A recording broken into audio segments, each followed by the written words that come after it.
अधर्मस्य तदात्मानं सृजाम्यहम्। अर्थात, हे भारतवंशी अर्जुन, जब जब धर्म की हानि और अधर्म की वृद्धि हो, तब तब मैं अपने आप को साकार रूप से प्रकट करता हूँ।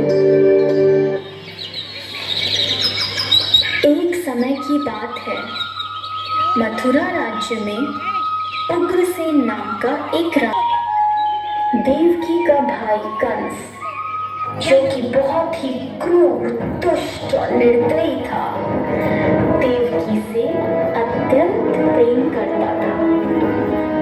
इसीलिए विवाह संपन्न होने के बाद कंस स्वयं उसको छोड़ने ससुराल गया। जब वह रथ में जा रहे थे, तब बीच रास्ते में उनको आकाशवाणी सुनाई दी।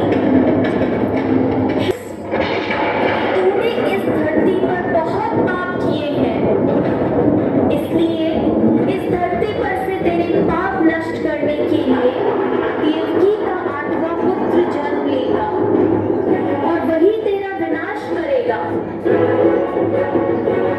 यह सुनकर कंस अत्यंत भयभीत व क्रोधित हो गया।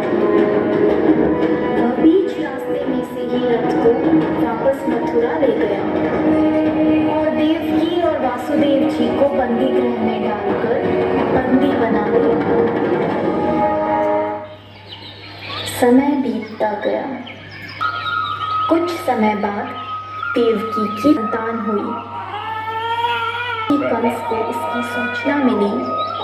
कंस ने देवकी की संतान को मार दिया। यह उसके अत्याचार की शुरुआत थी। इस प्रकार कंस ने देवकी के 7 पुत्रों को उनके जन्म के तत्काल बाद ही हत्या कर दी। इससे वासुदेव और देवकी अत्यधिक दुखी थे। पर अंततः इस अंधकार के छटने का समय आ गया, जब भगवान ने धरती पर मानव रूप धारण करते हुए जन्म लिया। उस दिन का घोर अंधेरा था और तेज वर्षा हो रही थी। ऐसे लग्न में भगवान ने धरती पर देवकी की 8वीं संतान बनकर बालक रूप में जन्म लिया। जन्म लेते ही वहाँ एक दिव्य प्रकाश प्रकट हुआ और उस प्रकाश में से श्री विष्णु भगवान ने अपने पूर्ण अवतार में दर्शन दिए और वासुदेव से कहा, हे वासुदेव, मैंने इस धरती पर कंस जैसे दुष्ट और अत्याचारी मानव का विनाश करने के लिए कृष्ण अवतार में जन्म लिया है। अतः मैं आपसे विनती करता हूँ कि आपके दोस्त नंद के घर ले चलें, जहाँ उनकी पत्नी यशोदा ने बालिका को जन्म लिया है। उस बालिका को यहाँ ले आकर मुझे यशोदा के बगल में सुला दें। ऐसा बोलकर भगवान अंतर्ध्यान हो गए। भगवान ने एक शिशु का रूप धारण किया और एक चमत्कार हुआ। वासुदेव और देवकी पीड़ी मुक्त हो गए। कारागार अपने आप खुल गए। जेल प्रहरी गहरी निद्रा में सो गए और ऐसे समय वासुदेव उस बालक को लेकर नंद के घर।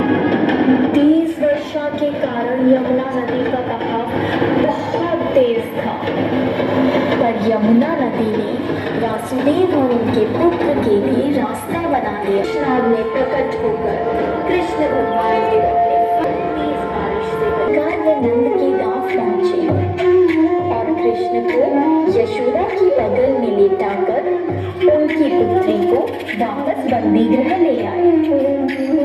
वहां पहुंचते ही बंदी गृह के दरवाजे स्वयं बंद हो गए। सारे जेल प्रहरी उस पुत्री के रोने की आवाज सुनकर जाग गए और कंस को सूचित किया। जब कंस को सूचना मिली कि वासुदेव जी की 8वीं संतान पुत्री हुई है तो कंस उस पुत्री को मारने लगा। अचानक उसमें से एक दिव्य ज्योति के साथ मां शक्ति प्रकट हुई और उन्होंने कहा, हे मूर्ख कंस, निर्दोष शिशुओं की हत्या करने से तुम्हें कोई लाभ नहीं होगा। तुझे मारने वाला इस धरती पर जन्म ले चुका है।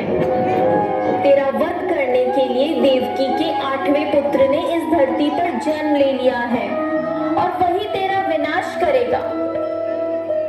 ऐसा कहकर वह दिव्य शक्ति लुप्त हो गई। जब कृष्ण भगवान बड़े हुए तब उन्होंने कंस का वध किया और कृष्ण भगवान ने धरती पर अत्याचार व बुराई का अंत किया।